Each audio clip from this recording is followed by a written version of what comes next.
السلام علیکم۔ مہرین اٹھو مہرین، آنکھیں کھولو۔ اسے یوں لگ رہا تھا کہ کوئی بہت دور سے آوازیں دے رہا ہو۔ فوری طور پر تو وہ یہ بھی نہ سمجھ سکی کہ پکارنے والا اسے پکار رہا ہے۔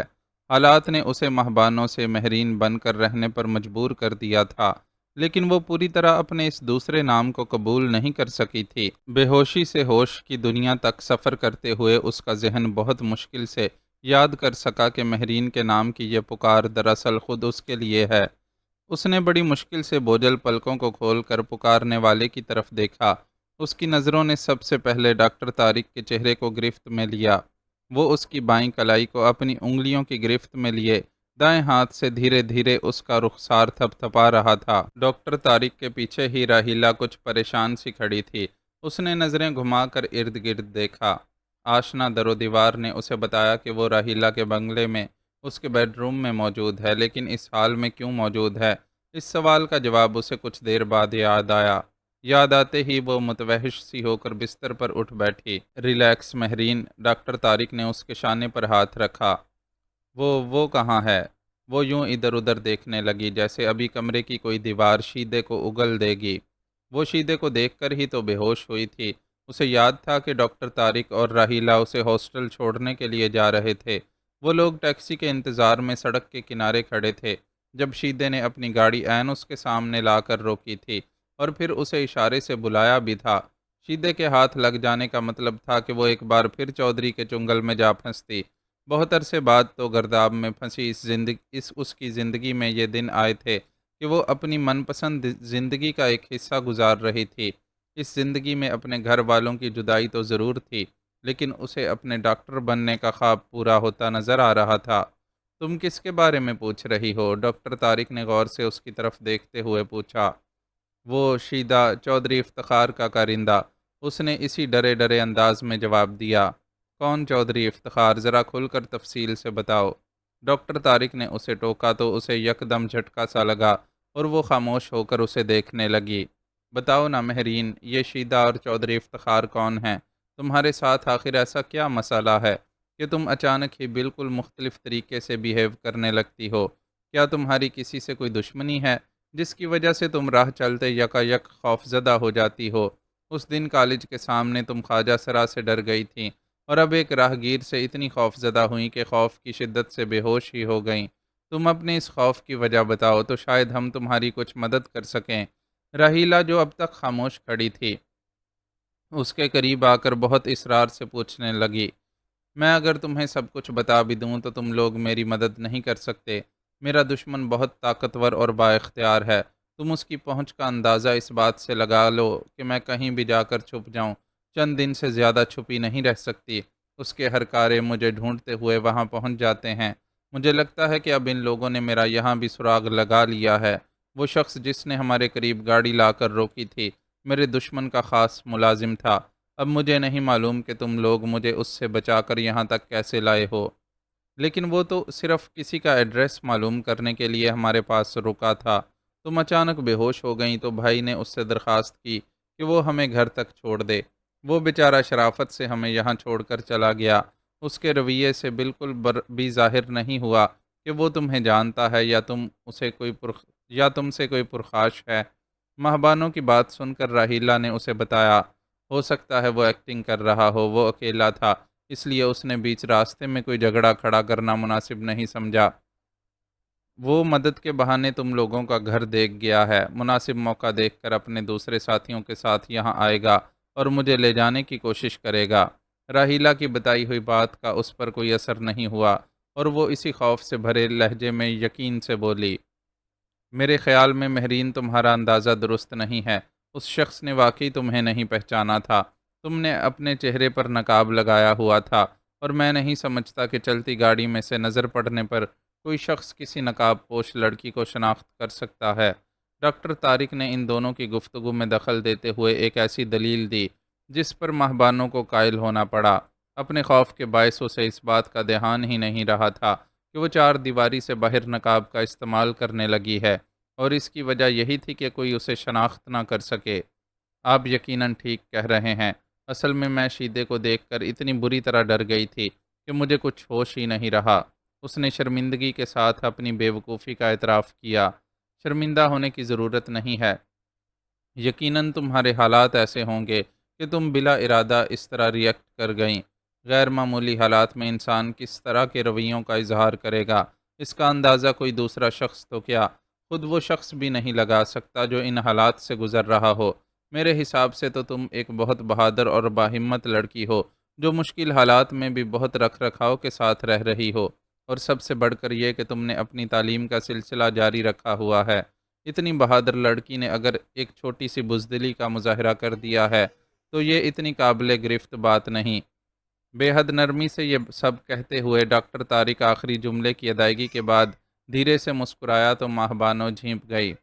چلے محترمہ، آپ کو تو بیٹھے بٹھائے بھائی کی طرف سے بہادری کا سرٹیفکیٹ مل گیا، اب آپ ذرا کھل کر اپنے حالات بھی بتا ڈالیں تاکہ ہم یقین کر سکیں کہ سرٹیفکیٹ غلط جاری نہیں ہوا۔ راہیلہ نے شوخی کا مظاہرہ کرتے ہوئے ایک بار پھر ماہبانوں سے اصرار کیا۔ راہیلہ کے اصرار سے تم خود کو کسی دباؤ میں محسوس نہ کرنا، اگر مناسب سمجھو تو بتا دو، ورنہ کوئی بات نہیں۔ البتہ میں نہایت خلوص سے یہ ضرور کہوں گا کہ تمہارے با اختیار دشمن کے مقابلے میں ہم تمہاری کوئی مدد بے شک نہ کر سکیں، لیکن مخلص دوستوں سے اپنے مسائل شیئر کر کے نہ صرف تم خود کو ہلکا پھلکا محسوس کرو گی، بلکہ ہمارا بھی مان بڑھ جائے گا کہ تم نے ہمیں کسی لائق سمجھا۔ وہ اب بھی تذبذب کا شکار تھی، لیکن ڈاکٹر طارق کی بات نے اسے مجبور کر دیا کہ وہ ان سے اپنے حالات کہہ ڈالے۔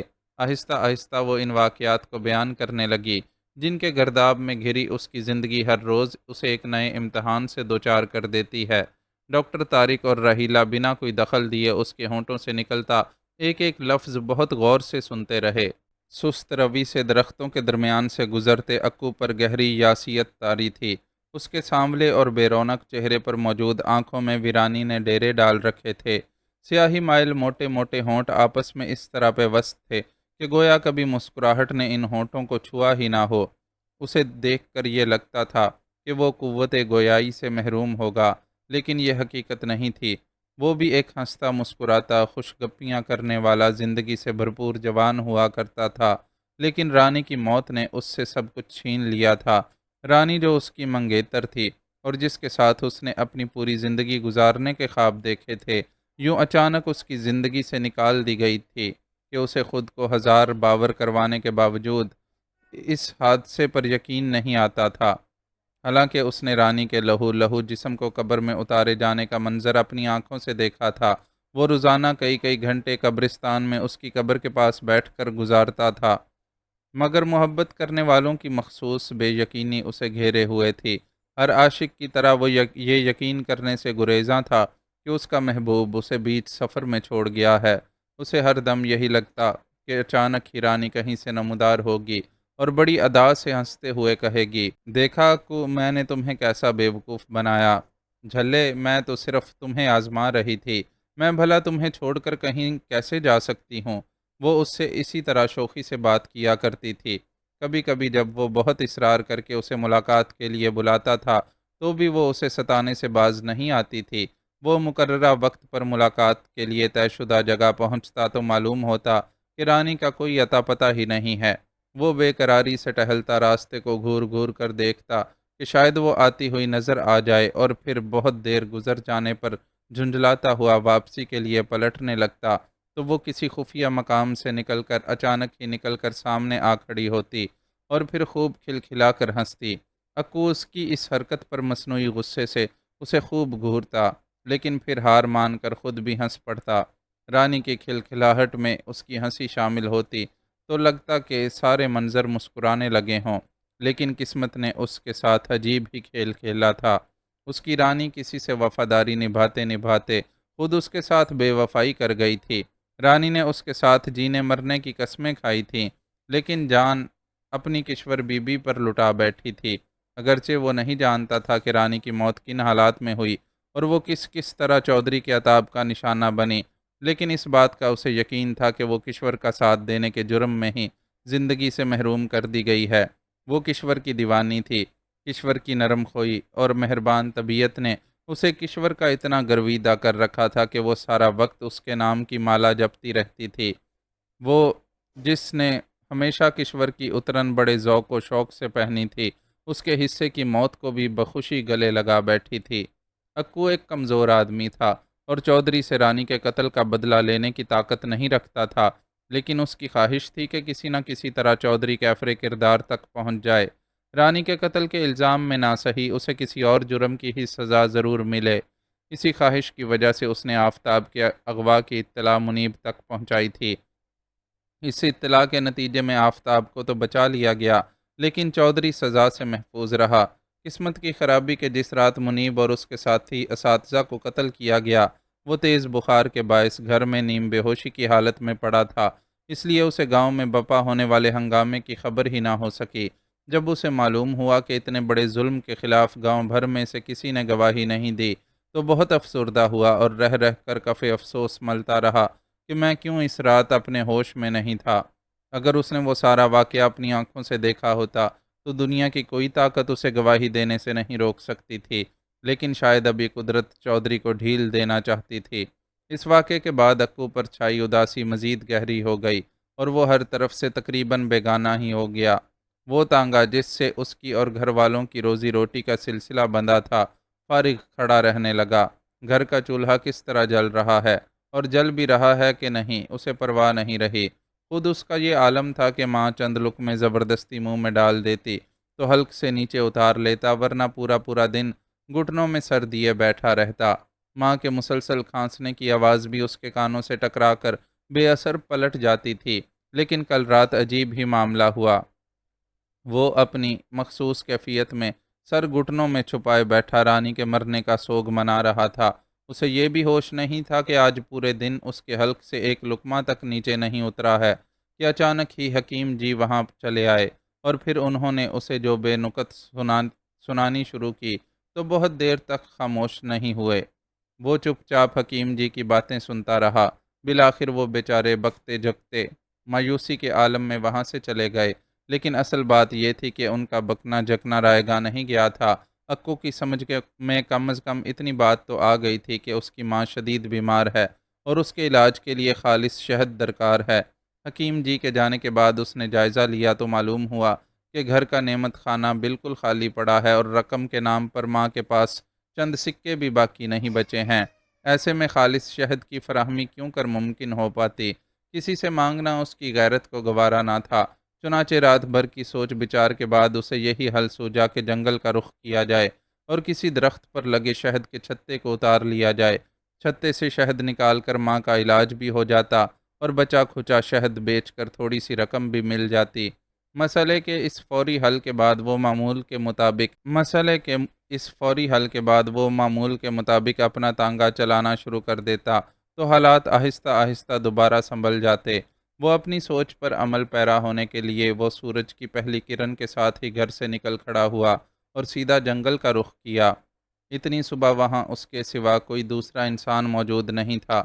جنگل کے مخصوص ماحول میں چرند پرند کی آوازوں کے سوا جو آواز سنائی دیتی تھی وہ ان سوکھے پتوں کے چرمرانے کی آواز تھی جو اس کے قدموں تلے آ کر روندے جاتے تھے۔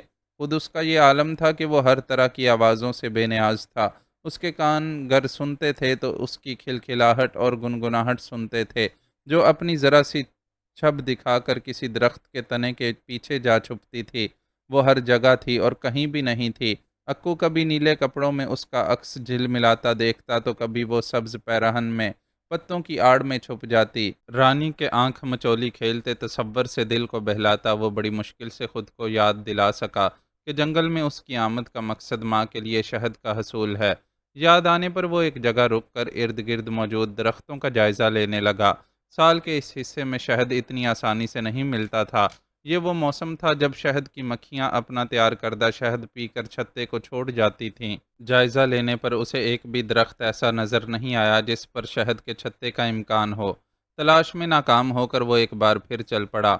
اس کے ہر بڑھتے قدم کے ساتھ جنگل گھنا ہوتا جا رہا تھا۔ بے خیالی میں وہ پہلے ہی کافی آگے تک آ چکا تھا اور اب یہ سوچ کر آگے بڑھ رہا تھا کہ جہاں اتنا فاصلہ طے کیا ہے وہاں ماں کی خاطر تھوڑی سی کوشش اور کر لینی چاہیے۔ اس سوچ کے پیچھے یہ احساس بھی کار فرما تھا کہ محبوبہ کے خیالوں میں ڈوب کر جنگل کی ہولناکی نظر نہ آ سکی تو پھر ماں کے لیے کیوں اس ہولناکی کو نظر انداز نہیں کیا جا سکتا؟ اس کا ذہنی انتشار اسے آگے بڑھاتا رہا، ورنہ اس سے قبل وہ کبھی جنگل میں اتنا آگے نہیں آیا تھا۔ گاؤں کے دیگر لوگوں کی طرح وہ جنگل کے ابتدائی حصے تک ہی محدود رہتا تھا۔ اندر تک وہی لوگ جاتے تھے جن کے پاس مناسب اسلحہ اور ساز و سامان ہوتا تھا، اور یہ لوگ عام طور سے چودھری کے کارندے ہی ہوتے تھے۔ چلتے چلتے اسے یکدم ہی اپنی ناک کی پھنک پر شدید درد کا احساس ہوا، اور پھر فوراً ہی بنبناہٹ سی سنائی دی۔ اس کی نظروں نے آواز کا تعقب کیا تو زرد رنگ کی شہد کی مکھی اڑتی نظر آئی۔ اس مکھی نے ہی اس کی ناک پر ڈنک مارنے کی جسارت کی تھی۔ مکھی کی اس جسارت پر غصے یا تکلیف کا اظہار کرنے کی بجائے وہ بے تابی سے ادھر ادھر نظریں دوڑانے لگا۔ بالآخر اس کی نظروں نے ایک بہت بلند درخت کی شاخوں کے آس پاس چند مزید زرد مکھیوں کو بنبناہٹ کے ساتھ چکراتے دیکھ لیا۔ شاخوں کے آس پاس چکراتی یہ مکھیاں نشاندہی کر رہی تھیں کہ وہاں کوئی چھتا موجود ہے۔ وہ درخت کے نیچے رک گیا اور اوپر چڑھ کر چھتا اتارنے کی تیاری کرنے لگا۔ سب سے پہلے اس نے نیچے گرے سوکھے پتے اور گھاس پھوس جمع کر کے ایک گٹھر سا بنایا، اور اس گٹھر کو رسی کی مدد سے باندھ کر اپنے گلے میں لٹکا لیا۔ اس کام سے فارغ ہو کر اس نے اپنے چہرے کو گردن میں پڑے مفلر نما کپڑے سے اچھی طرح ڈھانپا اور چپلیں اتار کر درخت پر چڑھنے لگا۔ اتنے بلند درخت پر چڑھنا آسان بات نہیں تھی، لیکن گاؤں کے دیگر بچوں کی طرح اس کا بچپن بھی اسی طرح کی سرگرمیوں میں گزرا تھا، اس لیے اسے بہت زیادہ دشواری پیش نہیں آئی، اور وہ تنے پر پنجے جماتا چند منٹوں میں ہی کافی اوپر تک پہنچ گیا۔ اب اسے چھتا نظر آنے لگا تھا، اور چھتے سے چمٹی بے شمار مکھیوں کو دیکھ کر یہ یقین بھی ہو گیا تھا کہ چھتا شہد سے بھرا ہوا ہے۔ اس اطمینان کے بعد اس نے اپنی جیب ٹٹول کر اس میں سے ماچس کی ڈبیا نکالی اور ایک تیلی جلا کر گٹھر کو آگ دکھا دی۔ گٹھر فوراً ہی سلگنے لگا، اور ذرا دیر میں وہاں دھواں سا بھر گیا۔ دھوئیں کی وجہ سے مکھیاں بے چین ہو گئیں۔ وہ دھواں چھوڑتے اس گٹھر کو بے پناہ احتیاط سے سنبھالے چھتے تک کا باقی فاصلہ طے کرنے لگا۔ دھوئیں سے پریشان دو چار مکھیاں اس کی طرف لپکیں اور اس کے بازوؤں میں اپنے ڈنک اتار دیے۔ اس کے بازوؤں میں ناک کی پھنک کی طرح مرچیں سی بھر گئیں، لیکن اس نے پرواہ نہیں کی اور آگے بڑھتا رہا۔ چھتے تک اس کے رسائی حاصل کرنے تک شہد کی مکھیاں دھوئیں کے آگے ہتھیار ڈال کر پسپائی اختیار کر چکی تھیں اور کافی فاصلے پر چکراتی پھر رہی تھیں۔ اس نے ہاتھ بڑھا کر شہد سے بھرا چھتا اپنے قبضے میں کیا اور شانے سے لٹکتے پلاسٹک کے مضبوط تھیلے میں منتقل کر لیا۔ اس عمل میں اس کی انگلیاں شہد سے لتھڑ گئی تھیں۔ درخت سے چند پتے توڑ کر وہ ان لتھڑی ہوئی انگلیوں کو صاف کرنے لگا۔ اس عمل کے دوران اس نے یوں ہی اپنی نظروں کو ادھر ادھر دوڑایا تو بہت دور نظر آتے ایک منظر کو دیکھ کر ٹھٹک گیا۔ وہ لکڑی کا ایک مکان تھا جس سے نکلتے ہوئے 3-4 افراد کو وہ فاصلے کے باوجود دیکھ سکتا تھا۔ ان لوگوں نے اپنے ہاتھوں میں کدال اور پھاوڑے جیسی چیزیں اٹھا رکھی تھیں۔ اکو حیران رہ گیا کہ یہ کون لوگ ہیں اور جنگل کے اس حصے میں کیا کر رہے ہیں۔ ایک بار اسے خیال آیا کہ شاید یہ وہ ڈاکو ہیں جن کی دہشت ارد گرد کے سارے دیہاتوں میں پھیلی ہوئی ہے، لیکن جانے کیوں ان لوگوں کے انداز سے اسے یہ نہیں لگ رہا تھا کہ وہ ڈاکو ہو سکتے ہیں۔ ان کے ڈاکو ہونے کا امکان رد کرنے کے بعد ان افراد کے بارے میں اس کا تجسس مزید گہرا ہونے لگا۔ عام لوگوں کے جنگل کے اس حصے میں ہونے اور باقاعدہ مکان بنا کر رہنے کی وجہ سمجھ سے باہر تھی۔ اگر وہ اتنے بلند درخت پر موجود نہ ہوتا تو اس کو وہ لوگ نظر بھی نہ آ پاتے۔ ان کے نظر آنے کی ایک وجہ یہ بھی تھی کہ وہ خود جس حصے میں موجود تھے وہاں درخت وغیرہ بہت ہی کم تھے اور جنگل چھدرا محسوس ہو رہا تھا۔ تجسس میں مبتلا اکو واپس گاؤں کی طرف لوٹنا بھول گیا اور درخت سے اتر کر اس سمت چل پڑا جہاں اسے وہ مکان اور آدمی نظر آئے تھے۔ درخت کی بلندی سے نظر آنے والی وہ جگہ اچھے خاصے فاصلے پر تھی۔ اسے یہ فاصلہ طے کرنے میں تقریباً آدھا گھنٹہ لگ گیا۔ آدھے گھنٹے بعد وہ لکڑی کے اس مکان کی پشت تک پہنچ گیا جس سے اس نے چند آدمیوں کو نکل کر باہر جاتے ہوئے دیکھا تھا۔ مکان کا رقبہ 60-70 گز سے زیادہ نہیں تھا اور اس کی پچھلی طرف 2 عدد جالی دار کھڑکیاں موجود تھیں۔ اکو نے ایک کھڑکی کے قریب جا کر مکان کے اندر جھانکا۔ جھانکنے پر اسے اندازہ ہوا کہ مکان اندر سے کمروں وغیرہ میں منقسم نہیں ہے، بلکہ ایک ہال سا تھا جس میں تھوڑے تھوڑے فاصلے پر زمین پر بستر بچھے ہوئے نظر آ رہے تھے۔ بستروں کے ساتھ ہی ٹین کے چھوٹے سائز کے صندوق بھی رکھے ہوئے تھے، جو یقیناً ان بستروں پر سونے والوں کی اشیاء ضرورت رکھنے کے کام آتے ہوں گے۔ حال نما کمرے کے ایک کونے پر دو بڑے پانی کے مٹکے اور کھانا پکانے اور کھانے کے برتن رکھے ہوئے تھے۔ مکان کا یہ غریبانہ منظر ظاہر کرتا تھا کہ محنت کشوں کے استعمال میں ہے، جو دن بھر کی محنت مزدوری کے بعد اسے صرف شب بسری کے لیے استعمال کرتے ہیں۔ لیکن سوال وہی تھا کہ یہ کون لوگ ہیں اور جنگل میں کس قسم کا کام کر رہے ہیں؟ ان سوالوں کا جواب حاصل کرنے کے لیے وہ مکان کی سائڈ سے ہوتا ہوا اگلی جانب پہنچا۔ اگلی جانب مکان کے سامنے اینٹیں رکھ کر چولہے بنائے گئے تھے۔ ان چولہوں کے لیے ایندھن کا کام دینے والی ادھ جلی لکڑیاں بتا رہی تھیں کہ وہاں باقاعدگی سے کھانا پکایا جاتا ہے۔ وہ اس جگہ کا جائزہ لیتا ہوا آگے بڑھ گیا۔ چند قدم کا فاصلہ طے کرنے کے بعد اسے مدھم سی آواز سنائی دینے لگی۔ آوازوں سے سمت کا تعین کرتا ہوا وہ مزید آگے بڑھتا چلا گیا۔ آخر کار اس کی نظروں نے حرکت کرتے ہوئے انسانی جسموں کو دیکھ لیا۔ وہ کسان تھے اور بڑی تندہی سے اپنے کام میں جتے ہوئے تھے۔ اکو مزید قریب پہنچا تو اسے ان لوگوں کے چہرے بھی دکھائی دینے لگے۔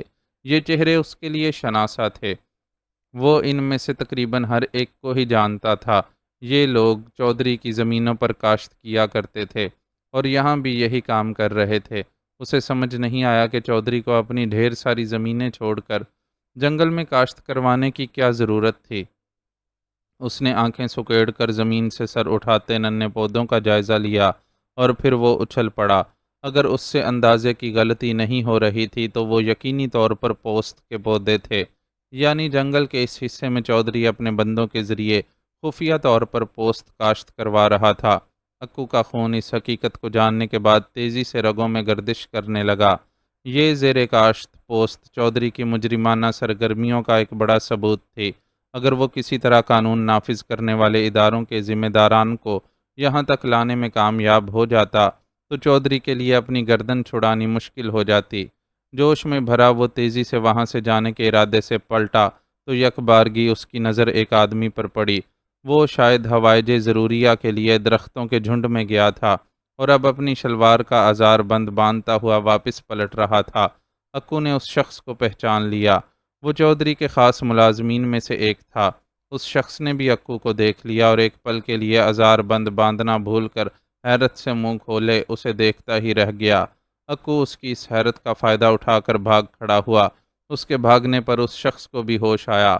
پکڑو پکڑو جانے نہ پائے، شور مچاتا ہوا وہ خود بھی اپنی شلوار سنبھالتا اس کے پیچھے دوڑا۔ اکو کو معلوم تھا کہ اگر وہ ان لوگوں کی گرفت میں آ گیا تو چودھری کو قانون کے شکنجے میں پھنسوانے کی خواہش تو ایک طرف رہی، وہ اپنی جان بھی نہیں بچا سکے گا۔ چنانچہ کئی دنوں کی کم خوراکی کے باعث ہونے والی جسمانی کمزوری کے باوجود وہ پوری قوت سے بھاگتا چلا گیا۔ جس جگہ اسے دیکھا گیا تھا وہاں تو درخت نہ ہونے کے برابر تھے، لیکن خود کو پوشیدہ رکھنے کے لیے اس نے اس حصے کا رخ کیا جہاں جنگل گھنا تھا اور وہ بھاگتے ہوئے درختوں اور جھاڑیوں کی آڑ لے سکتا تھا۔ حیوانات و نباتات سے بھرے جنگل میں وہ جان بچانے کے لیے کسی وحشت زدہ ہرن کی طرح دوڑتا جا رہا تھا۔ ان لمحات میں اسے جنگلی جانوروں کا خوف بھی محسوس نہیں ہو رہا تھا، کیونکہ اس کے تعاقب میں جو لوگ تھے وہ جانوروں سے بھی زیادہ خطرناک درندے تھے۔ ان درندوں سے بچنے کے لیے وہ اندھا دھند بھاگ رہا تھا۔ اس کے پاس موجود پلاسٹک کا وہ تھیلا جس میں اس نے شہد کا چھتا رکھا تھا، اس بھاگ دوڑ میں جانے کب اور کہاں گر گیا تھا۔ وہ ماں کی صحت کا سامان کرنے کے لیے جنگل میں آیا تھا اور اب اپنی ہی زندگی داؤ پر لگ گئی تھی۔ زندگی سے اسے پیار نہیں تھا کہ رانی کے بعد اس کے لیے دنیا کی ہر شے سے کشش ختم ہو گئی تھی، لیکن وہ رانی کے قاتل کو سزا دلوانا چاہتا تھا اور اس کے خیال میں قدرت نے اسے ایک بہترین موقع فراہم کر دیا تھا۔ اگر وہ کسی طرح کسی ذمہ دار شخص تک پہنچ جاتا تو اسے جنگل میں خفیہ طور پر کاشت کی جانے والی پوست کے بارے میں اطلاع دے کر چودھری کو پھنسوانے کا سامان کر سکتا تھا۔ چودھری کے گرگے اس کے تعاقب میں تھے اور وہ ان سے چھپتا ہوا ہی آگے بڑھتا جا رہا تھا۔ اپنی تمام تر پریشان حالی کے باوجود اس نے اس بات کا خیال رکھا تھا کہ بے سمت نہ ہونے پائے اور اس راستے پر ہی دوڑے جو اسے جنگل سے باہر لے جا سکتا ہے۔ دوسری صورت میں وہ جنگل کی بھول بھلائیوں میں بھٹک کر رہ جاتا۔ وقت کے ان لمحات میں اس دیوانے کا دماغ تیزی سے کام کر رہا تھا اور وہ اپنی تمام تر ناتوانی کے باوجود بہت تیز رفتاری سے بھاگ رہا تھا۔ گھنے جنگل سے نکلنے تک اس نے اپنا تعاقب کرنے والوں کو کافی پیچھے چھوڑ دیا تھا۔ درختوں اور جھاڑیوں کا سلسلہ چھدرا ہوا تو اسے خیال آیا کہ اس جگہ اسے آسانی سے دیکھا جا سکتا ہے، اور وہ جانتا تھا کہ اگر اسے دیکھ لیا گیا تو جان بچانا مشکل ہوگی۔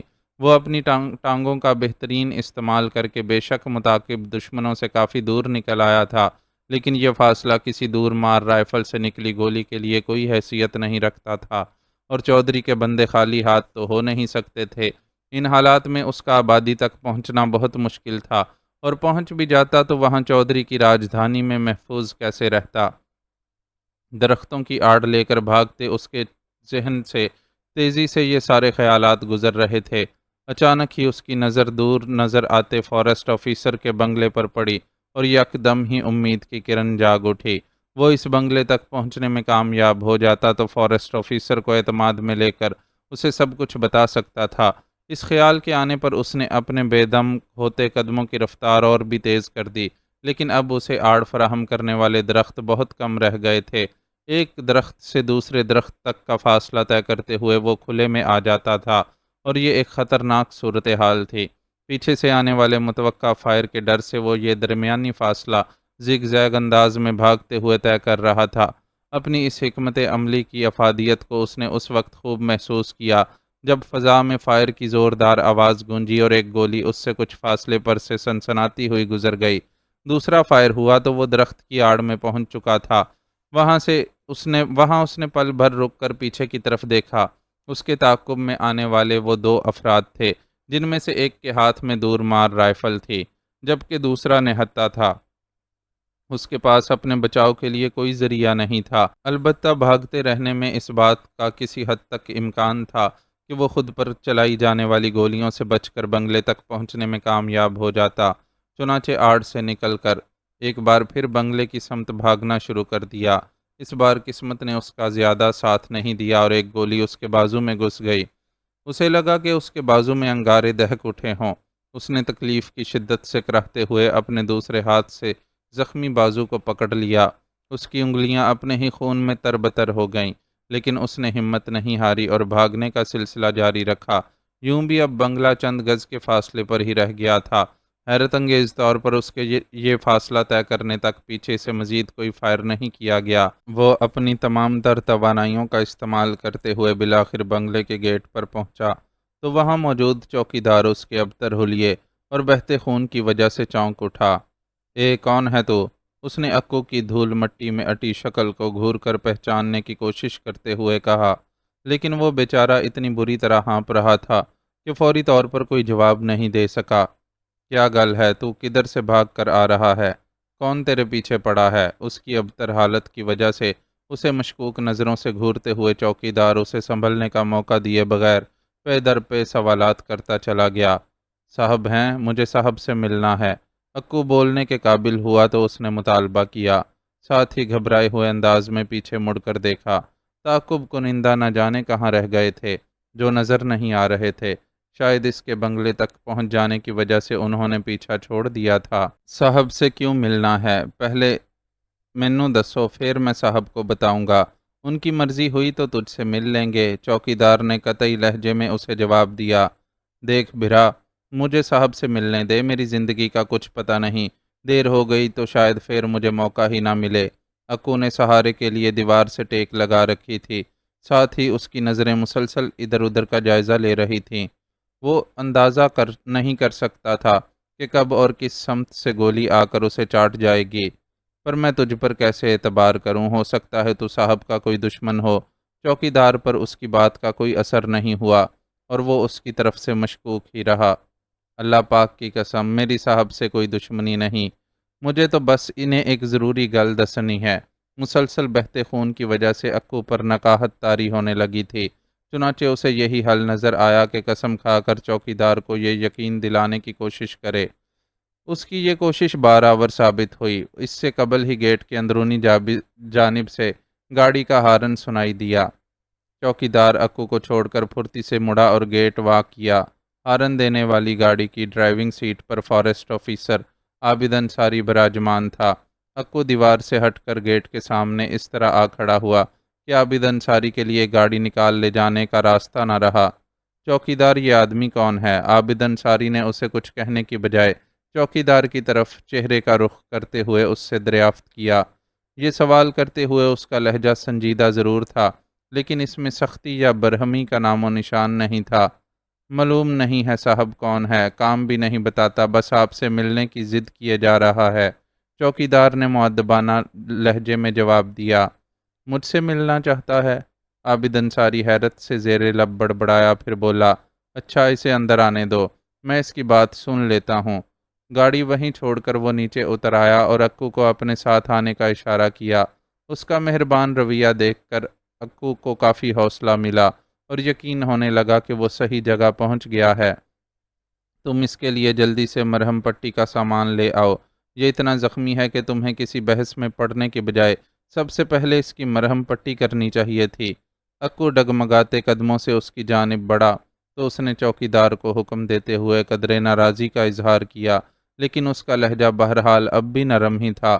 چوکیدار یہ حکم سن کر تیزی سے اندر کی طرف مڑ گیا، جبکہ خود اس نے آگے بڑھ کر اکو کو سہارا دیا۔ اکو کی زندگی میں یہ پہلا موقع تھا کہ اس نے کسی اتنے بڑے افسر کو ایسا مہربان دیکھا تھا۔ اسی شہریار کی نیک دلی کی بھی بہت لوگ تعریف کیا کرتے تھے، لیکن اکو نے اس کی شخصیت میں بھی ہمیشہ ایک رعب و دبدبہ سا محسوس کیا تھا، جس کی وجہ سے اس سے بے تکلف ہونے کی ہمت نہیں ہو پاتی تھی۔ عابد انصاری اسے اپنے ساتھ لے کر برآمدے تک پہنچ گیا۔ وہاں 4 کرسیاں اور ایک میز رکھی تھی۔ اس نے اکو کو ایک کرسی پر بٹھا دیا۔ مجھے آپ کو وڈی ضروری گل دسنی تھی صاحب، ادھر جنگل میں۔ اکو نے بیٹھتے ہی اسے بتانے کی کوشش کی، لیکن اس نے ہاتھ سے اشارہ کر کے کچھ بھی بولنے سے روک دیا۔ اپنی مرہم پٹی کروا لو پھر بات کرنا، پہلے ہی تمہارا کافی زیادہ خون بہہ چکا ہے۔ عابد انصاری نے اس سے کہتے ہوئے فرسٹ ایڈ باکس لے کر آنے والے چوکیدار کو اشارہ کیا تو وہ آگے بڑھ کر اس کے زخمی بازو کو دیکھنے لگا۔ اندر گولی ہے صاحب، اسے تو ہسپتال لے جانا پڑے گا۔ چوکیدار نے اس کے زخم کا جائزہ لینے کے بعد عابد انصاری کو اطلاع دی۔ اس کے ہونٹ فکر مندی کے اظہار کے لیے سکڑے، پھر وہ بولا، ابھی تو تم پٹی باندھ کر اس کا خون روکنے کی کوشش کرو، پھر اسے ہسپتال بھی لے جاتے ہیں۔ چوکیدار کی اس ہدایات پر عمل کرنے لگا۔ عابد انصاری کے کہنے پر اس نے اکو کو درد کش دوا بھی کھلا دی، پھر فرسٹ ایڈ باکس اٹھا کر وہاں سے چلا گیا۔ آپ کے کہنے پر میں نے مرہم پٹی کروا لی ہے صاحب، لیکن ہسپتال جانے سے پہلے آپ کو میری گل سننی ہوگی۔ جو کچھ مجھے آپ کو بتانا ہے وہ میری زندگی سے زیادہ اہم ہے۔ چوکیدار کے جاتے ہی عابد انصاری کے حکم کے احترام میں اب تک خاموش بیٹھے اکو نے اس سے کہا، اگر ایسا ہے تو پھر میں تمہاری بات نہیں ٹالوں گا، تم جو کچھ بتانا چاہتے ہو بتاؤ۔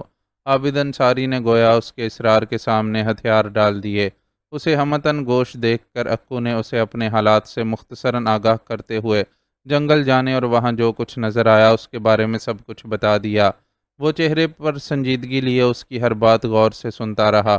اکو خاموش ہوا تو وہ بولا، تم نے اپنی جان پر کھیل کر جو اطلاع مجھ تک پہنچائی ہے اس کے لیے میں تمہارا بہت مشکور ہوں۔ فارسٹ آفیسر کی حیثیت سے جنگل میں ہونے والی ہر سرگرمی کی ذمہ داری مجھ پر عائد ہوتی ہے، لیکن ظاہر ہے میں اکیلا پورے جنگل پر نظر نہیں رکھ سکتا۔ اس کام کے لیے مجھے اپنے سٹاف کے تعاون کی ضرورت ہے، اور جو کچھ تم نے مجھے بتایا ہے اس سے مجھے اندازہ ہو رہا ہے کہ میرا سٹاف میرے ساتھ تعاون کرنے کے بجائے چودھری کے ساتھ ملا ہوا ہے۔ بہرحال میں خاموشی سے جنگل میں جا کر خود جائزہ لوں گا، پھر اوپر والوں کو رپورٹ کروں گا۔ تم تسلی رکھو، مجرم کسی صورت بچ نہیں سکیں گے۔ ایسا ہو گیا تو یہ ہم غریبوں پر آپ کا بہت بڑا احسان ہوگا۔ اکو کی آنکھیں بھر آئیں۔ وہ یہ تو نہیں جانتا تھا کہ چودھری کو پوست کاشت کروانے کے جرم میں کیا سزا مل سکتی ہے، لیکن اس کے لیے اتنا بھی کافی تھا کہ چودھری جیسا با اختیار شخص کچھ عرصے جیل کی ہوا کھا لے۔ اس طرح اس کی مظلوم رانی کی روح کو کچھ تو سکون حاصل ہو جاتا۔ احسان کی کوئی بات نہیں، میں صرف اپنا فرض ادا کروں گا۔ اب تم یہاں آرام سے بیٹھو، میں تمہیں ہسپتال پہنچانے کا بندوبست کر کے ابھی آتا ہوں۔ عابد انصاری نے اسے جواب دیا اور خود تیزی سے چلتا ہوا بنگلے کے اندرونی حصے میں چلا گیا۔ اکو نے اپنا سر کرسی کی پشت سے ٹکا لیا۔ نکاہت اور پین کلر کے اثر کی وجہ سے اس پر غنودگی سی طاری ہو رہی تھی۔ چلو بھئی تمہارے لیے گاڑی آ گئی ہے۔ اسے اندازہ نہیں ہوا کہ کتنا وقت گزر چکا ہے۔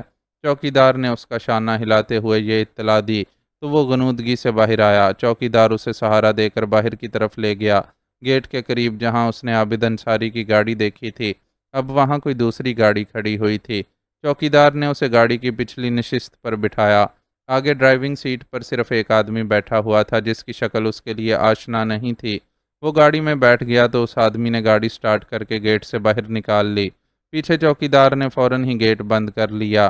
دھیمی رفتار سے چلتی گاڑی نے مشکل سے 3-4 گز کا فاصلہ طے کیا ہوگا کہ وہ رک گئی اور کوئی بہت تیزی سے پچھلی طرف کا دروازہ کھول کر اکو کے برابر میں بیٹھ گیا۔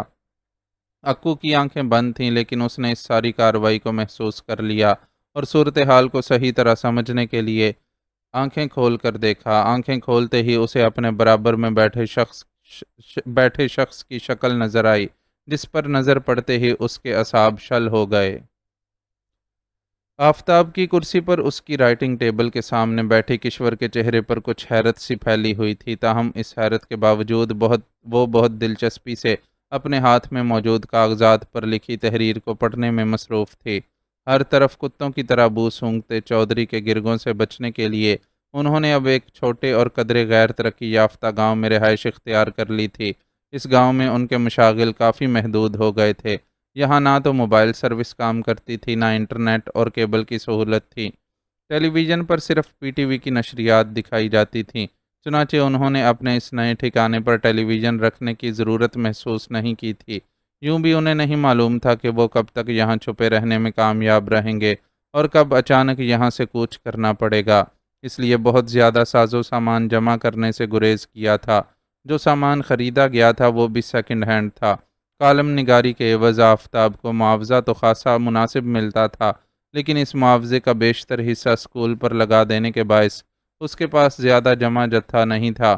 ان حالات میں ان کے لیے ضروری تھا کہ وہ احتیاط سے کام لیں تاکہ معاشی مسائل کا شکار نہ ہوں۔ کشور کے آرام کے سلسلے میں البتہ آفتاب نے کوئی کوتاہی نہیں کی تھی۔ گھریلو امور انجام دینے کے لیے گاؤں کی ہی ایک عورت جز وقتی طور پر ملازم رکھ لی تھی۔ وہ عورت سارا کام کاج نمٹا کر دوپہر تک واپس چلی جاتی تھی۔ کشور کے پاس اپنی فراغت کا یہی علاج تھا کہ وہ اپنا زیادہ تر وقت مطالعے میں گزارے۔ آفتاب جس دن شہر جاتا اس کے لیے کتابیں لے کر آ جاتا۔ ان کتابوں کو پڑھنے کے ساتھ ساتھ وہ آفتاب کے لکھے کالمز اور روزانہ کا اخبار بھی پابندی سے پڑھتی تھی۔ کالمز وہ عموماً چھپنے سے پہلے ہی پڑھ لیا کرتی تھی۔ آج آفتاب صبح سے شہر گیا ہوا تھا۔ جب تک کام کرنے والی عورت گھر میں رہی، کشور اس کے ساتھ مصروف رہی۔ اس کے جانے کے بعد وہ کمرے میں آ کر رائٹنگ ٹیبل پر رکھی چیزوں کو ترتیب دینے لگی۔ اس کام کے دوران ہی اس کے ہاتھ میں وہ صفحات آئے جنہیں وہ یوں ہی وقت گزاری کے لیے پڑھنے لگی، اور پھر اتنی دلچسپی محسوس ہوئی کہ پڑھتی ہی چلی گئی۔ دلچسپی کے ساتھ ساتھ اسے حیرت اس لیے محسوس ہو رہی تھی کہ وہ جو کچھ پڑھ رہی تھی اسے آفتاب نے ہی لکھا ہے۔ اس بات کا یقین نہیں آ رہا تھا۔ اتنے ذوق و شوق سے کیا پڑھا جا رہا ہے کہ آپ کو ارد گرد کا کوئی ہوش ہی نہیں ہے۔ لکھے ہوئے صفحات میں سے ایک دو صفحات ہی پڑھنا رہ گئے تھے جب وہ آفتاب کی آواز سن کر چونکی۔ ارے آپ کیسے اندر آئے؟ اس نے تحریر پر سے نظر ہٹا کر آفتاب سے پوچھا۔ باہر کا دروازہ کھلا ہوا تھا۔ آفتاب نے سنجیدہ لہجے میں جواب دیا۔ اف، اس نے ماتھے پر ہاتھ مارا۔ میں شاید کام والی کے جانے کے بعد دروازہ بند کرنا بھول گئی تھی۔ آپ کو خیال رکھنا چاہیے، ہمارے حالات اتنے سازگار نہیں ہیں کہ ہم ایسی بے احتیاطی کے متحمل ہو سکیں۔ آفتاب کی سنجیدگی برقرار تھی۔ سوری آفتاب، میں آئندہ خیال رکھوں گی۔ کشور نے فوراً اس سے معذرت کر لی۔ اس کے اس انداز پر آفتاب فوراً ہی موم ہو گیا۔ آپ کو مجھ سے معذرت کرنے کی ضرورت نہیں ہے۔ میں نے آپ کو جو کچھ کہا اس کا مقصد آپ کو شرمندہ کرنا نہیں تھا۔ مجھے آپ کی فکر ہے اور میں آپ کے معاملے میں کوئی کوتاہی، چاہے وہ آپ سے ہی سرزد ہوئی ہو، برداشت نہیں کر سکتا۔ یہ سب کہتے ہوئے اس کی آواز جذبات سے مغلوب تھی۔ کشور پر اس کے ان جذبات کا گہرا اثر ہوا اور وہ بے ساختہ ہی اس کے سینے سے آ لگی۔ آفتاب کا ہاتھ خودکار انداز میں اس کے وجود سے لپٹ گیا۔ اس نے محسوس کیا کہ کشور کا جسم ہولے ہولے لرز رہا ہے۔ اس نے دوسرے ہاتھ سے اپنے سینے پر رکھا، اس کا چہرہ اٹھا کر دیکھا۔ اس کی سیاہ آنکھوں میں آنسوؤں کی چمک تھی۔ وہ کچھ گھبرا گیا۔ یہ کیا، آپ رو رہی ہیں؟ شاید آپ کو میری بات بری لگ گئی ہے۔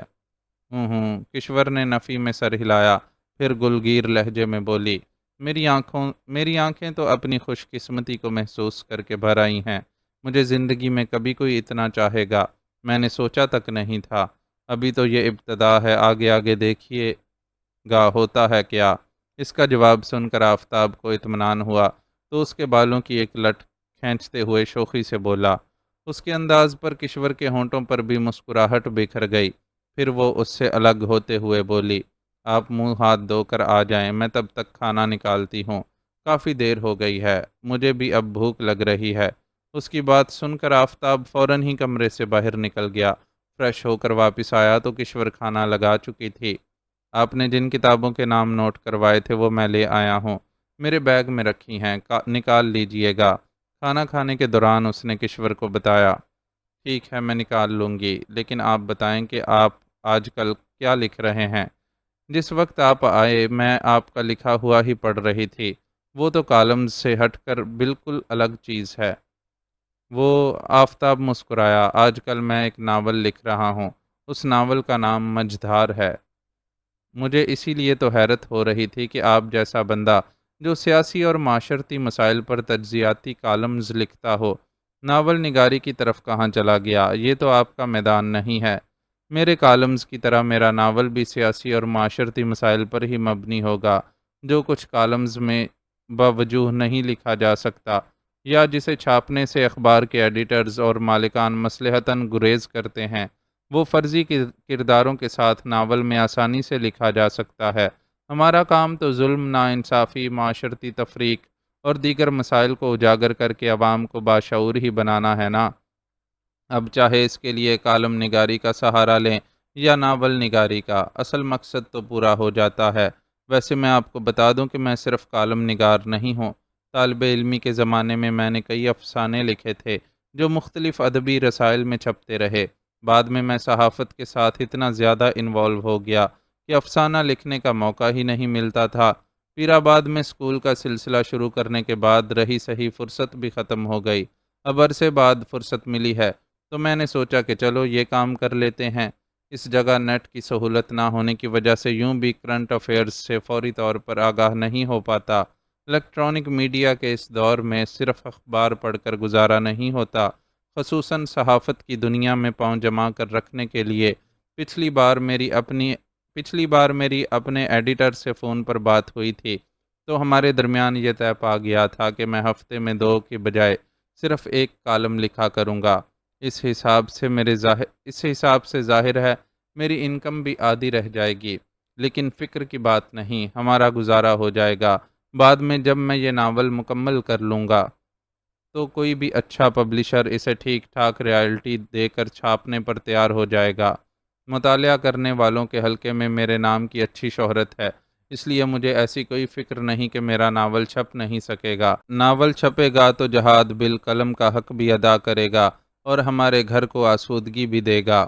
اس نے کشور کی بات کا جو تفصیلی جواب دیا، اس نے کشور کو بہت سی دوسری باتوں کے ساتھ اس بات کا بھی احساس دلایا کہ آنے والا وقت ان کے لیے معاشی تنگ دستی بھی لا سکتا ہے۔ وہ جن آسائشوں سے بھری حویلی کو ٹھوکر مار کر آئی تھی، اس کے مقابلے میں تو اب بھی کچھ میسر نہیں تھا، لیکن ان مادی آسائشوں کے بدلے اسے جو محبت کی دولت ملی تھی، اس نے اسے اتنا مالا مال کر دیا تھا کہ وہ خود کو اس عورت سے بھی زیادہ خوش قسمت تصور کرتی تھی جس کے لیے ایک شہنشاہ نے تاج محل تعمیر کروایا تھا۔ اس کے لیے آفتاب کی سنگت میں یہ چھوٹا سا 2 کمروں کا معمولی مکان بھی تاج محل سے بڑھ کر تھا، مگر یہ احساس کہ اس کی خاطر آفتاب کو بار بار کوئی نہ کوئی قربانی دینی پڑتی ہے اسے رنجیدہ کر رہا تھا۔ کیا بات ہے، آپ نے کھانا کیوں چھوڑ دیا؟ اس کی خاموشی کو محسوس کر کے آفتاب نے اسے ٹوکا۔ کچھ نہیں، بس میں یہ سوچنے لگی تھی کہ آپ کا ناول نہ جانے کتنے عرصے میں مکمل ہوگا۔ میں نے آپ کے لکھے جو چند صفحات پڑھے ہیں، ان کو پڑھ کر دل چاہ رہا تھا کہ جلد سے جلد پورا ناول پڑھنے کو مل جائے۔ اس نے خود پر قابو پا کر مسکراتے ہوئے آفتاب کو جواب دیا۔ وہ نہیں چاہتی تھی کہ آفتاب پر اس کی رنجیدگی ظاہر ہو۔ پہلے بھی بعض مواقع پر اس نے اپنی اس طرح کی کیفیات کا اظہار کیا تھا تو آفتاب کو بالکل اچھا نہیں لگا تھا۔ وہ ہرگز یہ بات پسند نہیں کرتا تھا کہ وہ اتنی محبت سے جو کچھ اس کے لیے کرتا ہے وہ اسے کوئی احسان سمجھے یا شرمندہ ہو۔ اللہ نے چاہا تو ننھے مہمان کی آمد سے قبل میں اپنا یہ ناول ضرور مکمل کر لوں گا۔ آفتاب کے دیے جواب نے کشور کی کیفیت کو یکسر بدل دیا، اور وہ ایک ننھے ہمکتے وجود کے خیال سے یوں کھل اٹھی کہ کچھ دیر پہلے دل کو گھیر لینے والی رنجیدگی پل بھر میں اڑن چھو ہو گئی۔ آفتاب نے اس کے ہونٹوں پر پھیلی خوبصورت مسکراہٹ کو دیکھ کر اپنے دل میں گہرا اطمینان محسوس کیا۔ کشور نے اپنی خاموشی کی وجہ اس سے چھپانے کی کوشش کی تھی، اس کے باوجود وہ اصل بات کی تہ تک پہنچ گیا تھا، اور اسے ٹوکے بغیر غیر محسوس طور پر اس کی سوچ کا دھارا ایسے رخ پر موڑ دیا تھا کہ وہ مسکرائے بغیر رہ نہیں سکتی تھی۔ ایک مریض کی کیس ہسٹری پڑھتے پڑھتے ڈاکٹر نقوی نے فائل پر سے نظریں ہٹائیں اور سامنے لگے وال کلاک میں وقت دیکھا۔ 8 بجنے میں ابھی 40 منٹ باقی تھے۔ ٹھیک 8 بجے وہ ہسپتال سے اپنی ڈیوٹی آف کر کے گھر کے لیے روانہ ہو جاتا تھا۔ روانگی سے آدھا گھنٹہ قبل وہ پرائیویٹ رومز میں موجود اپنے مریضوں کا حال معلوم کرنے کے لیے ان رومز کا ایک راؤنڈ ضرور لگاتا تھا۔ یہ اس کا برسوں کا معمول تھا، جس میں کسی بڑی ایمرجنسی کے پیش نہ آنے کی صورت میں کبھی رد و بدل نہیں ہوتا تھا۔ پابندی وقت کی یہ عادت اس نے اپنے کیریئر کے آغاز سے ہی اختیار کر لی تھی، جو اب اس کے ہسپتال کے سب سے سینئر سرجن بن جانے تک بے حد پختہ ہو چکی تھی۔ اب بھی اس نے گھڑی دیکھ کر یہی اطمینان کیا تھا کہ اس کے پاس راؤنڈ لینے کے لیے 10 منٹ باقی ہیں، اور وہ اس عرصے میں زیر مطالعہ کیس ہسٹری کو بآسانی پڑھ لے گا۔ لیکن اس سے قبل کہ وہ دوبارہ یہ سلسلہ شروع کرتا اس کا موبائل بجنے لگا۔ اس نے میز پر اپنے بائیں ہاتھ کے قریب رکھے موبائل کو اٹھانے سے پہلے اس کی سکرین پر نظر ڈالی۔ سکرین پر اس کی اکلوتی بیٹی عائشہ عرف عاشی کا نام جگمگا رہا تھا۔ عاشی کا نام دیکھ کر اس نے موبائل اٹھایا اور ریسیور کا بٹن پش کیا۔ عاشی اور اس کی بیوی ہسپتال کے اوقات میں کبھی بھی سخت ضرورت کے بغیر اسے فون کرنے کی عادی نہیں تھیں، اس لیے اپنے کام میں خلل محسوس کرنے کے باوجود اس نے کال ریسیو کر لینا مناسب سمجھا۔ ڈیڈی، اس نے ابھی ہیلو کہا ہی تھا کہ عاشی نے بڑے کرب بھرے لہجے میں اسے پکارا اور پھر ایک سسکی لی۔ کیا بات ہے بیٹا، تم ٹھیک تو ہو؟ گھر پر سب خیریت تو ہے نا؟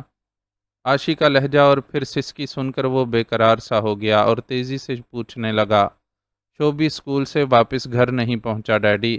عاشی نے اسے جواب دیا اور پھر بلک بلک کر رونے لگی۔ اس کا جواب سن کر اس نے ایک گہری سانس لی۔ اسے اندازہ نہیں تھا کہ یہ کس کی حرکت ہو سکتی ہے۔ اس کی بے حد لاڈلی اور کسی حد تک خود سر بیٹی سے نوجوانی میں ایک غلطی ہوئی تھی، اور اس کی غلطی کی سزا انہیں اب بھی وقتاً فوقتاً بھگتنی پڑتی تھی۔ عاشی کی اس غلطی کا نام کامران تھا۔ کامران اس کا کلاس فیلو تھا، جس کی محبت میں وہ اس بری طرح گرفتار ہو گئی تھی کہ اسے ماں باپ کی محبت پر بھی یقین نہیں رہا تھا۔ جب اس نے پہلی بار کامران کو اپنی پسند کی حیثیت سے والدین سے متعارف کروایا تھا تو گویا دل میں یہ ٹھان چکی تھی کہ ہر حال میں اپنی پسند کو اپنا کر رہے گی، اور اگر والدین میں سے کسی نے مخالفت کی تو اس مخالفت کو خاطر میں نہ لاتے ہوئے انتہائی قدم اٹھانے کی ضرورت پڑی تو وہ بھی اٹھا لے گی۔ ڈاکٹر نقوی اور ان کی بیگم دونوں ہی پڑھے لکھے اور باشعور تھے، جو بلا وجہ بیٹی کی پسند کو قبول کرنے سے انکار نہیں کر سکتے تھے۔ کامران سے ہونے والی پہلی ملاقات میں اس کے لیے دل میں ناپسندیدگی محسوس کرنے کے باوجود ڈاکٹر نقوی نے عاشی سے اس کا رشتہ کرنے سے فوراً انکار کرنے کے بجائے بہت سوچ بچار سے کام لیا اور ایک ہفتے کامران کے متعلق چھان بین کرتا رہا۔ اس چھان بین کے نتیجے میں اسے کامران کے کردار کے بارے میں تو ایسی کوئی بات سننے کو نہیں ملی جس کی بنیاد بنا کر وہ اسے ریجیکٹ کر سکتا، لیکن بہرحال وہ اسے اپنے اکلوتے داماد کی حیثیت سے کچھ اچھا بھی نہیں لگا۔ لوئر مڈل کلاس سے تعلق رکھنے والے کامران کے بہن بھائیوں کی تعداد آدھا درجن تھی، اور وہ جس چھوٹے سے گھر میں رہتے تھے وہاں عاشی کی شادی ہونے کی صورت میں اسے کہاں رکھا جاتا، اس بات کا جواب ڈاکٹر نقوی کو کم از کم نہیں سوجا تھا۔ کامران کے خاندان میں تعلیم کا بھی کچھ خاص رجحان نہیں تھا۔ اس کے والدین قطعی ان پڑھ تھے اور بہن بھائی بھی بس یوں ہی رسمی سی تعلیم حاصل کر رہے تھے۔ خود کامران بھی زیادہ اچھا طالب علم نہیں تھا اور اب تک اوسط درجے سے ہی کامیاب ہوتا رہا تھا۔ اس کے ان کوائف سے ظاہر تھا کہ وہ مستقبل میں کبھی کسی نمایاں مقام اور اچھی ملازمت وغیرہ کے حصول میں ناکام رہے گا۔ کامران سے شادی کرنے کی صورت میں عاشی کو اپنے باپ کے گھر کے مقابلے میں بہت مشکل زندگی گزارنی پڑتی، لیکن ڈاکٹر نقوی اور اس کی بیوی عاشی کو یہ بات نہیں سمجھا سکے۔ اس پر عشق کا وہی بھوت سوار تھا جو ماں باپ کو بھی ظالم سماج کی قطار میں کھڑا کر دیتا ہے۔ عاشی کی ضد کو دیکھتے ہوئے ڈاکٹر نقوی نے ہتھیار ڈال دیے، لیکن شادی سے قبل کامران کے سامنے یہ شرط ضرور رکھی کہ وہ عاشی کو علیحدہ گھر میں رکھے گا۔ یہ گھر اس نے ایک لگژری فلیٹ کی صورت میں خود عاشی کے جہیز میں دیا، اور کافی حد تک مطمئن ہو گیا کہ بیٹی کے معیار زندگی کو بہتر بنانے کے لیے وہ شادی کے بعد بھی مستقل تحائف کی صورت میں اور کبھی کبھار بذریعہ کیش اس کی مالی معاونت کرتا رہتا تھا۔ کئی ماہ تک عاشی والدین کے سامنے اپنی خوشگوار ازدواجی زندگی کا ڈھونگ کرتی رہی، لیکن پھر ایک دن اس ڈرامے کا ڈراپ سین ہو گیا۔ اس روز وہ اور اس کی بیوی ایک تقریب سے واپسی میں اچانک عاشی سے ملاقات کے لیے اس کے فلیٹ پر پہنچے تو دروازے پر تالا لگا ہوا تھا۔ ایسا پہلے بھی 2-4 بار ہو چکا تھا، جس کے جواب میں عاشی نے انہیں بتایا تھا کہ وہ کامران کے ساتھ آؤٹنگ کے لیے گئی ہوئی تھی۔ اس بار بھی تالا دیکھ کر انہوں نے یہی گمان کیا اور آپس میں یہ طے کرتے ہوئے کہ آئندہ عاشی سے فون پر پوچھے بغیر اس کے گھر نہیں آئیں گے، واپس پلٹنے لگے۔ لیکن اس سے قبل کہ وہ دونوں لفٹ تک پہنچتے، ایک نوعمر سی لڑکی نے انہیں آواز دے کر اپنی طرف متوجہ کیا، اور پھر اس نے جو انکشافات کیے انہیں سن کر دونوں میاں بیوی کے رونگٹے کھڑے ہو گئے۔ لڑکی کے مطابق عاشی اندر ہی موجود تھی اور اس کا شوہر روزانہ کی طرح اسے تالے میں بند کر کے گیا تھا۔ لڑکی نے انہیں یہ بھی بتایا کہ کامران عاشی کو روزانہ زد و کوب کرتا ہے اور وہ بہت تکلیف دہ زندگی گزار رہی ہے۔ یہ سب جان لینے کے بعد ڈاکٹر نقوی ایکشن میں آ گیا اور بالآخر عاشی کی شادی کامران سے خلا کی صورت میں انجام تک پہنچی۔ بعد میں عاشی نے ہی اسے بتایا تھا کہ کامران ایک بے پناہ لالچی اور پست ذہنیت کا آدمی تھا، جو اسے نہ صرف باپ سے رقم مانگنے پر مجبور کرتا تھا بلکہ اس پر شک بھی کرتا تھا۔ وہ خود چند ماہ میں کامران سے اکتا گئی تھی، لیکن کیونکہ اپنی ضد سے شادی کی تھی اس لیے کامران کی مار پیٹ اور گالم گلوچ کے باوجود باپ پر اس کی اصلیت ظاہر کرتے ہوئے ہچکچا رہی تھی۔ یہ دراصل اس کی ایک اور حماقت تھی، لیکن بہرحال اسے کچھ بھی جتائے بغیر ڈاکٹر نقوی نے اسے کامران نامی مصیبت سے نجات دلا دی۔ کامران سے علیحدگی کے وقت عاشی پریگننٹ تھی۔ بیٹا پیدا ہونے کے بعد مسز نقوی نے بچے کی ذمہ داری خود سنبھال لی اور عاشی نے اپنا تعلیمی سلسلہ دوبارہ شروع کر دیا۔ زندگی اچھی خاصی معمول پر آ گئی تھی۔ عاشی کے فارغ التحصیل ہونے تک اس کا بیٹا بھی اسکول جانے لگا تھا۔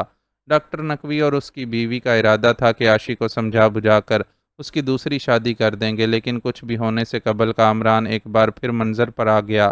اس نے عاشی کو فون کر کے تنگ کرنا شروع کر دیا اور اسے تجدید تعلق پر راضی کرنے کی کوشش کرنے لگا۔ عاشی کے مسلسل انکار پر ایک روز وہ انتقاماً شعیب کو اس کے اسکول سے لے کر غائب ہو گیا، اور چند گھنٹے بعد جب عاشی رو رو کر ہلکان ہو چکی تھی خود ہی اسے واپس بھی چھوڑ کر چلا گیا۔ اس حرکت کے بعد وہ وقتاً فوقتاً عاشی کو فون کر کے اسے دھمکی دیتا رہتا تھا کہ اگر وہ اس کی بات ماننے کے لیے راضی نہ ہوئی تو وہ بچے کو اس سے جدا کر دے گا۔ اس دھمکی سے عاشی بہت گھبرا گئی تھی، لیکن ڈاکٹر نقوی نے اسے تسلی دی کہ کامران میں اتنا دم نہیں۔ ایک بار وہ بچے کو اسکول سے بے خبری میں لے جانے میں کامیاب ہو گیا تھا، آئندہ اس کے لیے یہ ممکن نہیں ہو سکے گا۔ اس نے اسکول انتظامیہ کو ہدایت کر دی تھی کہ بچے کو اس کے ڈرائیور کے سوا کسی کے حوالے نہ کیا جائے۔ ڈرائیور کو بھی الرٹ رہنے کا حکم دیا گیا تھا۔ یوں ان احتیاطی تدابیر کے ساتھ 1 سال کا عرصہ بخیر و خوبی گزر گیا تھا۔ اب جو عاشی نے اسے اطلاع دی کہ شعیب اسکول سے واپس نہیں آیا تو اس کے ذہن میں یہی خیال آیا کہ کامران نے پھر کوئی شرارت کی ہے، لیکن حیرت کی بات یہ تھی کہ عاشی نے اسے اتنی دیر سے اطلاع کیوں دی ہے۔ شعیب اسکول سے 2 بجے تک گھر واپس آ جاتا تھا۔ حوصلہ رکھو بیٹی، میں کچھ کرتا ہوں، لیکن تم نے مجھے اطلاع دینے میں اتنی دیر کیوں کی؟ اگر تم پہلے مجھے فون کر دیتی تو میں اب تک شوبی کو تلاش کروا چکا ہوتا۔ اس نے پہلے بیٹی کو تسلی دی، پھر اسے اس کی کوتاہی کا احساس دلایا۔ آپ کی بیٹی نے ہمارے کہنے پر آپ کو اطلاع نہیں دی ڈاکٹر صاحب؟ اسے دوسری طرف سے عاشی کے بجائے مردانہ آواز سنائی دی۔ کون ہو تم اور میرے گھر میں کیا کر رہے ہو؟ میں ابھی پولیس کو فون کر کے اطلاع دیتا ہوں۔ وہ اب تک اسی گمان میں مبتلا تھا کہ شوبی کو غائب کرنے کی حرکت کامران نے کی ہے اور یہ اس کا ہی کوئی ساتھی ہے جو اس کے گھر بھی پہنچا ہوا ہے۔ اس لیے زیادہ خائف ہوئے بغیر غصیلے لہجے میں اسے دھمکی دی۔ ایسا کرنے کی غلطی بھی مت کیجیے گا ڈاکٹر صاحب، ورنہ آپ اپنے نواسے سے ہاتھ دھو بیٹھیں گے۔ آپ کے دیش کی پولیس کتنے کام کی ہے یہ آپ خود بھی جانتے ہیں۔ اس کی دھمکی کے جواب میں دوسری طرف سے نہایت سنگین لہجے میں جو کچھ کہا گیا اس نے ڈاکٹر نقوی کو چونکا دیا۔ بولنے والے نے اپنے الفاظ سے اسے یہ جتایا تھا کہ وہ پاکستان کا باشندہ نہیں ہے۔ اس کے لب و لہجے نے یہ بھی بتا دیا تھا کہ وہ کس ملک کا سپوت ہے، لیکن اس کا ذہن یہ سمجھنے سے قاصر تھا کہ ایک غیر ملکی کو شوبی کو اغوا کرنے کی کیا ضرورت پڑی ہے۔ تم کون ہو اور کیا چاہتے ہو؟ اس کا لہجہ خود بخود دھیما ہو گیا۔ اسے احساس ہو چکا تھا کہ اس سے مخاطب شخص کوئی معمولی گنڈا یا بدماش نہیں ہے جسے وہ اپنے تعلقات کے بل پر زیر کر لے گا۔ وہ شخص جو بھی تھا کسی بہت مربوط منصوبے کے تحت کام کر رہا تھا۔ جب ہی تو دوپہر سے اب تک کئی گھنٹے گزر جانے کے بعد اسے شعیب کے اغوا ہونے کی اطلاع دی گئی تھی۔ وہ بھی یقیناً اس وقت جب اغوا کاروں نے ایسا چاہا تھا۔ وہ اندازہ لگا چکا تھا کہ اس سے مخاطب شخص اور شاید اس کے کچھ ساتھی پچھلے کئی گھنٹوں سے اس کے گھر پر قابض تھے، اور انہوں نے عاشی اور اس کی بیوی کو اس بات کا موقع نہیں دیا تھا کہ وہ اس کو اس حادثے کی اطلاع دے پاتی۔ ہمیں اسپیشل روم میں موجود پیشنٹ ورما چاہیے۔ اس کے سوال کے جواب میں دوسری طرف سے جو مطالبہ کیا گیا اسے سن کر وہ چونک پڑا۔ اس کا اندازہ بالکل درست تھا۔ جن لوگوں سے اس کا واسطہ پڑا تھا وہ واقعی معمولی گنڈے نہیں تھے۔ ایک غیر ملکی ایجنٹ کا مطالبہ کرنے والے یقینی طور پر اس کے ساتھی ہی ہو سکتے تھے۔ میں اس سلسلے میں کچھ نہیں کر سکتا، وہ سخت سیکیورٹی میں ہے۔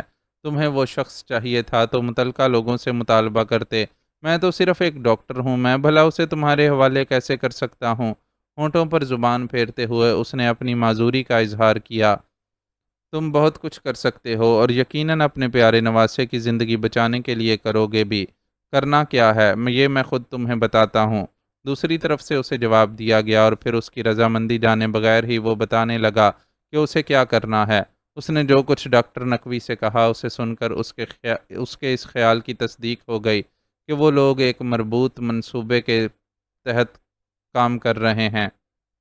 اگر میں تمہاری بات ماننے سے انکار کر دوں تو اس کے دل میں موجود جذبہ حب الوطنی نے جوش مارنے کی کوشش کی تو یہ تمہاری اپنی چوائس ہوگی۔ تم کتنے ہی ماہر سرجن سہی، مگر یہ تو طے ہے کہ اپنے نواسے کے شریر کے ٹکڑوں کو جوڑ کر اسے دوبارہ زندگی نہیں دے سکتے۔ تمہاری پتنی اور بیٹی کو البتہ میں اور میرے ساتھی جیتا چھوڑ دیں گے۔ وہ خود شرم کے مارے آتما ہتیا کر لیں تو میں کچھ کہہ نہیں سکتا۔ بہت اطمینان کے ساتھ اسے جو جواب دیا گیا اسے سن کر اس کے مساموں سے پسینہ پھوٹ پڑا۔ اس کے پیاروں کی زندگی اور عزت دونوں داؤ پر لگی تھیں۔ اس نے خود کو پل بھر میں ٹٹول لیا۔ وہ اس حد تک محب وطن نہیں تھا جو اتنے بڑے بڑے نقصانات سہ سکتا۔ اوکے، تم جو کہو وہ میں کرنے کے لیے راضی ہوں۔ اسے فیصلہ سنانے میں زیادہ دیر نہیں لگی۔ ویسے اس نے خود کو یہ تسلی دے لی تھی کہ ورما کی نگرانی پر موجود سیکیورٹی اہلکار خود ہی اس معاملے سے نمٹ لیں گے۔ اسے جو کچھ کرنے کو کہا جا رہا ہے وہ ایسا بہرحال نہیں کہ وہ خود کو ورما کے فرار میں براہ راست شامل سمجھ سکے۔ ٹھیک ہے، تو پھر تم فوراً اپنے آفس سے نکل کر راؤنڈ کے لیے نکل پڑو۔ پہلے ہی تم 2 منٹ لیٹ ہو چکے ہو۔ اس کے رضامندی ظاہر کرتے ہی دوسری طرف سے حکم سنایا گیا۔ اس نے اس حکم کی تعمیل کی اور خود کو کمپوز کرتے ہوئے اپنے کمرے سے باہر نکلا۔ حسب معمول اس کا اسسٹنٹ ڈاکٹر اس کا منتظر تھا۔ شاید آج میری گھڑی 2 منٹ آگے چل رہی ہے۔ ڈاکٹر نقوی کو دیکھ کر اس نے خوشگوار لہجے میں تبصرہ کیا۔ بالکل نہیں، میں 2 منٹ لیٹ ہوں۔ اصل میں گھر سے بیگم کا فون آ گیا تھا۔ انہیں کچھ سامان منگوانا تھا جس کی وہ مجھے لسٹ بنوانے بیٹھ گئی تھیں، اور اس بات کو تو ہر شادی شدہ بندہ سمجھ سکتا ہے کہ جب ہوم منسٹری احکامات جاری کر رہی ہو تو اپنے تمام ذاتی اصول و قواعد کو سائڈ پر رکھ کر اس کی سننی پڑتی ہے۔ اس نے بھی اپنے لہجے کو خوشگوار بناتے ہوئے جواب دیا۔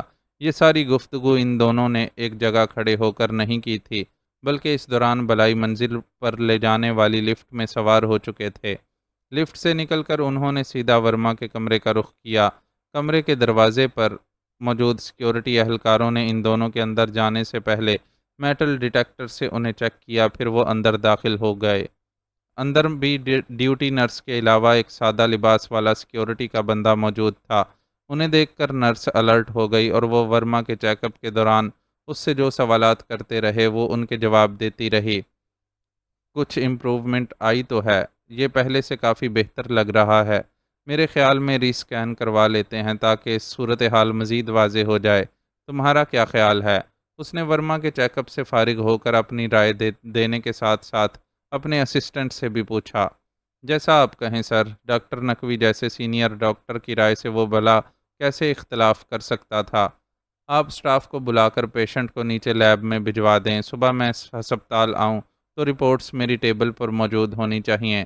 اس نے ڈیوٹی نرس کو حکم دیا اور ورما کے کمرے سے نکل کر دوسرے پرائیویٹ روم کی طرف بڑھ گیا۔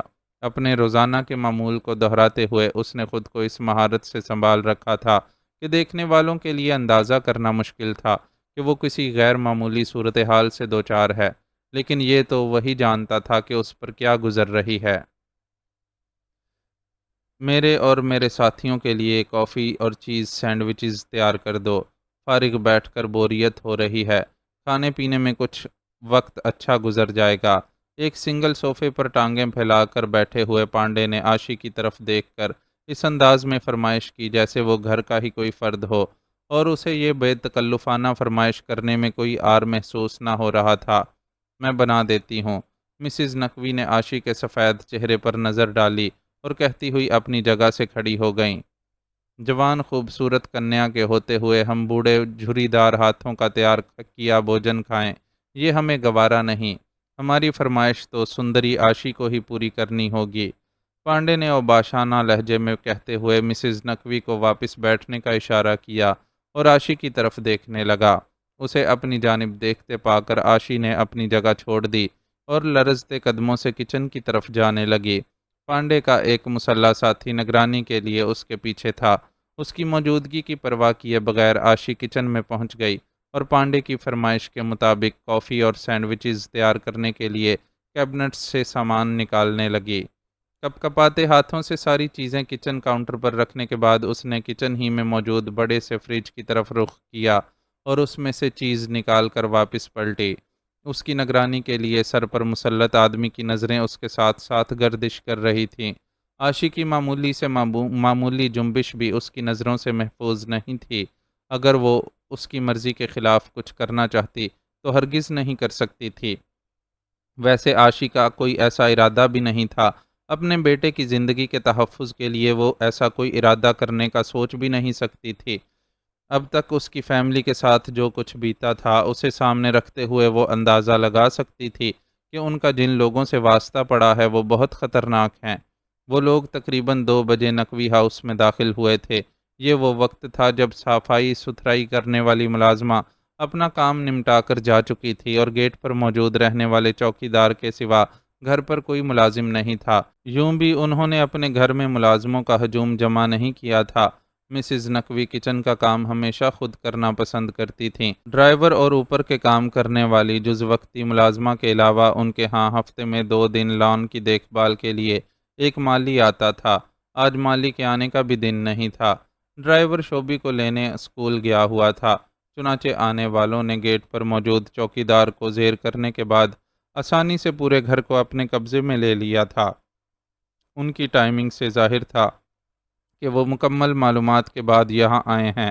مسز نقوی اور آشی جو کہ اس وقت شعیب کی اسکول سے واپسی کی منتظر ہوا کرتی تھیں، مسلح افراد کو اپنے سر پر موجود دیکھ کر سراسیمہ ہو گئی تھیں اور فوری طور پر انہیں یہی خیال آیا تھا کہ وہ ڈاکو ہیں اور انہیں لوٹنے کے لیے آئے ہیں، لیکن چند منٹ کے اندر ہی ان کے لیڈر نے واضح کر دیا تھا کہ وہ ڈاکو نہیں ہیں، بلکہ انہوں نے ڈاکٹر نقوی سے اپنا ایک مطالبہ منوانے کے لیے شعیب کو اغوا کرنے کے ساتھ ساتھ ان کے گھر پر بھی قبضہ کر لیا ہے۔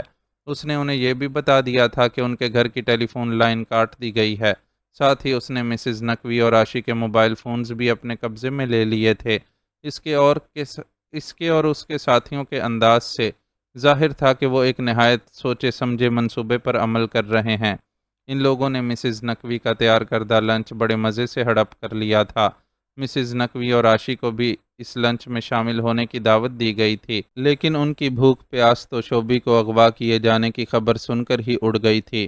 آشی نے البتہ ہمت کر کے اتنا مطالبہ ضرور کیا تھا کہ شوبی کے اغوا کو ثابت کرنے کے لیے اس کی ان لوگوں سے بات کروائی جائے جواب میں اس سے کہا گیا کہ وہ صرف 10 منٹ انتظار کر لے تو اسے ثبوت پیش کر دیا جائے گا۔ ٹھیک 10 منٹ بعد نقوی ہاؤس کی ڈور بیل بجنے کی آواز سنائی دی تو پانڈے نے آشی سے کہا کہ وہ گیٹ پر جائے اور آنے والا اسے جو پارسل دے اسے وصول کر کے واپس آ جائے۔ آشی اس کی ہدایت پر گیٹ تک گئی تو اس نے دیکھا کہ ایک مسلح شخص گیٹ کے اندرونی جانب موجود ہے۔ یقینی طور پر وہ شخص آنے والے پارسل کو خود بھی وصول کر سکتا تھا، لیکن آشی کو وہاں بھیجنے کا مقصد یہ تھا کہ اسے پوری طرح اندازہ ہو جائے کہ ان کا گھر مکمل طور پر ان لوگوں کے قبضے میں ہے۔ آشی ہیلمٹ پہنے موٹر سائیکل سوار سے پارسل وصول کر کے واپس پلٹی تو اسے ایک دیوار کی جڑ میں پڑے چوکیدار کی پشت نظر آئی۔ اس کے سر اور گردن پر بہہ کر جم جانے والا خون نظر آ رہا تھا۔ آشی کے لیے یہ جاننا مشکل تھا کہ وہ مر چکا ہے یا صرف بے ہوش ہے۔ وہ کپ کپاتی ٹانگوں کے ساتھ پارسل لے کر اندر آئی اور اسے پانڈے کے حوالے کر دیا۔ پانڈے نے اس پارسل کو کھولا تو اس میں سے ایک موبائل فون برآمد ہوا۔ یہ جدید ساخت کا کیمرے والا موبائل تھا۔ پانڈے نے مسز نقوی اور آشی کو قریب بلایا اور موبائل کے چند بٹن دباتے ہوئے انہیں اس کی سکرین کی طرف دیکھنے کی ہدایت کی۔ اس کی ہدایت پر عمل کرتے ہوئے انہوں نے سکرین پر نظر ڈالی تو سب سے پہلے انہیں شعیب کے اسکول کی عمارت نظر آئی۔ پھر اس عمارت کا گیٹ کھلا اور بچے باہر آنے لگے۔ یہ وہ بچے تھے جن کے گھر سے کوئی انہیں لینے آتا تھا اور گیٹ پر موجود چوکیدار آنے والے کو پہچاننے کے بعد بچے کو گیٹ سے باہر نکلنے کی اجازت دیتا تھا۔ اسکول انتظامیہ نے شہر کے بگڑتے ہوئے حالات کو دیکھ کر چند ماہ پہلے ہی یہ احتیاط برتنی شروع کی تھی۔ اسکول وین سے واپس گھر جانے والے بچوں کو بھی پوری احتیاط کے ساتھ ان کے گھر تک چھوڑا جاتا تھا۔ موبائل کی سکرین پر نظر آیا کہ ان کے ڈرائیور نے چوکیدار کو اسکول کی طرف سے جاری کردہ پاس دکھایا تو اس نے اندر سے شوبی کو بلا کر ڈرائیور کے حوالے کر دیا۔ ڈرائیور شوبی کا بیگ ایک ہاتھ میں اٹھا کر اور دوسرے سے اس کی انگلی تھام کر گاڑی تک آیا اور شوبی کو پچھلی نشست پر بٹھانے کے بعد خود ڈرائیونگ سیٹ سنبھال لی۔ اسکرین پر حرکت کرتی ہوئی گاڑی کی بیک سائیڈ نظر آئی۔ اس کے بعد جب گاڑی دوبارہ سکرین پر ظاہر ہوئی تو اس کا فرنٹ ویو نظر آ رہا تھا۔ اس کے بعد جانے کیا ہوا کہ حرکت کرتی ہوئی گاڑی بری طرح لہرائی اور پھر رک گئی۔ ڈرائیور صورتحال جاننے کے لیے نیچے اترا تو اگلے ہی لمحے جھٹکا کھا کر نیچے گر پڑا۔ اس کی پیشانی پر بننے والے سوراخ سے خارج ہوتے لہو نے واضح کر دیا کہ وہ کسی قاتل گولی کا نشانہ بنا ہے۔ ڈرائیور کے نیچے گرتے ہی وہ نقاب پوش منظر میں شامل ہوئے اور پچھلی سیٹ پر حیران پریشان بیٹھے۔ شوبی کو گھسیٹ کر باہر نکال لیا۔ یہ آخری منظر تھا جو مسز نقوی اور آشی نے موبائل کی سکرین پر دیکھا اور اس کے بعد انہیں مزید کسی ثبوت کو مانگنے کی جرت نہیں ہوئی تھی۔